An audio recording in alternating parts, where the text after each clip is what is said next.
बरं का, ही कविता तुमच्यासाठी खरं तर नाहीये, ही कविता सर्वसाधारण लोकांसाठी. तुम्ही कसे भारी आहात, खरंच भारी नाहीयेत का? तुम्हाला आता कशाचंच काही वाटत नाही, तुम्हाला आपलं नुकसान झालंय हेही काही वाटत नाही, तुम्हाला कशाचा काही फरकच पडत नाही. ह्या कवितेमध्ये बरं का एक कुटुंब मला भेटलंय. आता ते कुटुंब, त्या कुटुंबातले जे आजोबा आहेत ना, ते त्यांचं दुःख सांगतायत. काय दुःख आहे ते ऐकून घ्या, बघा तुम्हाला आवडतंय का आणि समजून घेता येतंय का. की सगळ्यांचेच चेहरे पडलेलं एक कुटुंब मला भेटलं, सगळ्यांचेच चेहरे पडलेलं एक कुटुंब मला भेटलं, खात्यापित्या घरचं तरी दुःखीच मला वाटलं. सगळ्यांचे चेहरे पडलेलं एक कुटुंब मला भेटलं, खात्यापित्या घरचं तरी दुःखी मला वाटलं. माणुसकीच्या नात्याने माझं मन भरून आलं, मीच जवळ जाऊन म्हणलं का हो काय झालं. माणुसकीच्या नात्याने माझं मन भरून आलं, मीच जवळ जाऊन म्हणलं का हो काय झालं. तुमच्यापैकी कुणाला काही झालंय का, तिन्ही सांजेला असे बसलात, कुणी गेलंय का. कुटुंब प्रमुख आजोबा उठले सोडत मोठा उसासा, डोळे तांबडे लाल, बहुतेक रडले होते डसाडसा.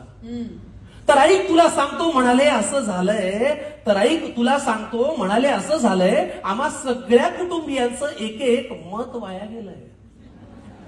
तर ऐक तुला सांगतो म्हणाले असं झालंय, आम्हा सगळ्या कुटुंबियांचं एक एक मत वाया गेलंय. आता हा माझा नातू बघ नुसता जीवाला घोर आहे. नातवापासून सुरुवात केली ओळख करून द्यायला. आता हा माझा नातू बघ नुसता जीवाला घोर आहे, सभेला जायचं, घोषणा द्यायच्या याला फारच जोर आहे. बरं एवढं करून मतही दिलं तरी याचं भागलं नाही, पण याच्या नेत्याचं इंजिन आजवर सत्तेच्या स्टेशनात लागलं नाही. वा, मग ती सभा, ती गर्दी, तो आवाज, त्या घोषणा, त्याचं पुढे काय झालं.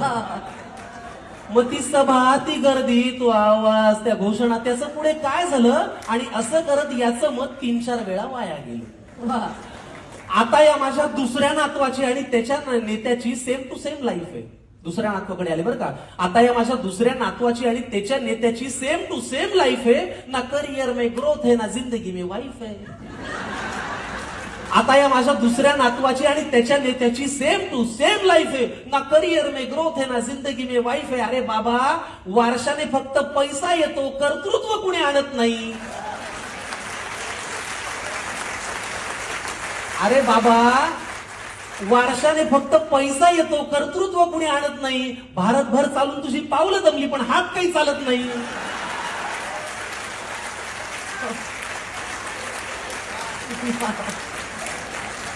मग ते धोतर, ती काठी, तो चष्मा, ते आडनाव, त्याचं पुढे काय झालं. वा, वा, वा. मग ते धोतर, ती काठी, तो चष्मा, ते आडनाव, त्याचं पुढे काय झालं. आणि असं करत याचंही मत बरीच वर्ष वाया गेलं. आता या माझ्या मुलाला बरं का राजकारणातलं फार कळतं. आता मुलापर्यंत आले. आता या माझ्या मुलाला बरं का राजकारणातलं फार कळतं. याचं मन गेली अनेक वर्ष घड्याळातली वेळ पाळतं. आता या माझ्या मुलाला बरं का राजकारणातलं फार कळतं. याचं मन गेली अनेक वर्ष घड्याळातली वेळ पाळतं. चुकली वेळ, झाला खेळ, वेगळं संधान साधलं. एका साहेबाचं घड्याळ दुसऱ्या साहेबांनी स्वतःच्या हातावर बांधलं.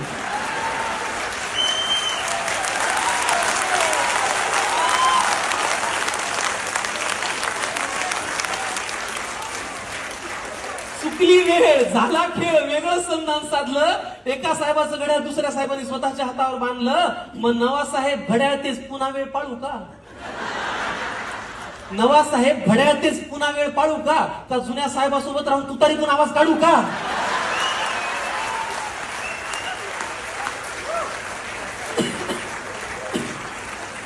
मग ते वय, तो अनुभव, ती निष्ठा, तो परिवार, त्याचं पुढे काय झालं. असं करत या माझ्या मुलाचं मत मात्र वाया गेलं.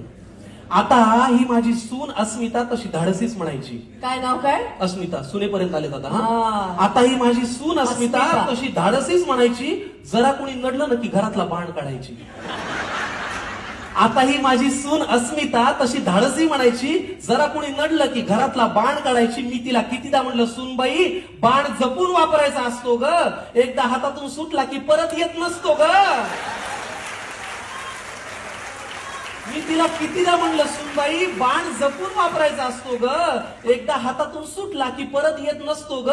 मग जी मनातही नव्हती ती भीती खरी झाली. अहो, जिथे शब्दांनी आग लागायची तिथे हातात मशाल आली. वा वा. मग तो बाण, तो बाणा, ते कडवट, ते सैनिक यांच्यात असं काय झालं? पण असं करत या माझ्या सुनेचं मत मात्र वाया गेलं. वा. आता ही माझी बायको बर का, ही घडवेल तेच घरात घडतं. बायको परत आले ना. आता ही माझी बायको बर का, ही घडवेल तेच घरात घडतं. नाव हिचं लक्ष्मी, हिला कमळ फार आवडतं. आता ही माझी बायको बर का, ही घडवेल तेच घरात घडतं. नाव हिचं लक्ष्मी, हिला कमळ फार आवडतं. मी लगेच पुढे विचारलं, माझी उत्सुकता त्यांना दिसली असेल की अहो कमळ जिथल्या तिथेच आहे, मग यांचं मत वाया गेलं नसेल. मी लगेच पुढे विचारलं, माझी उत्सुकता त्यांना दिसली असेल, अहो कमळ जिथल्या तिथेच आहे, मग यांचं मत वाया गेलं नसेल. आजोबा म्हणाले, ती दुःखात नाहीये तशी, पण तिच्या मनात तळमळ आहे, कारण ज्यांच्या विरोधात मत दिलं त्यांच्याच हातात आता कमळ आहे.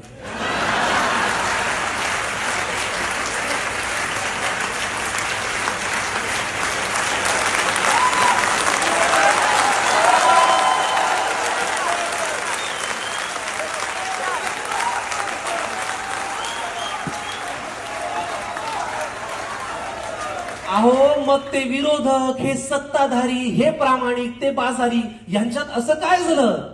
पण असं करत या माझ्या बायकोचं आता वाटतंय मत मात्र वाया गेलं. त्यामुळे पुढाऱ्यांनो, तुम्ही कितीही पक्ष बदलून म्हणालात की हाच माझा पक्ष आहे, तरी एक गोष्ट लक्षात ठेवा की आमचं तुमच्याकडे लक्ष आहे.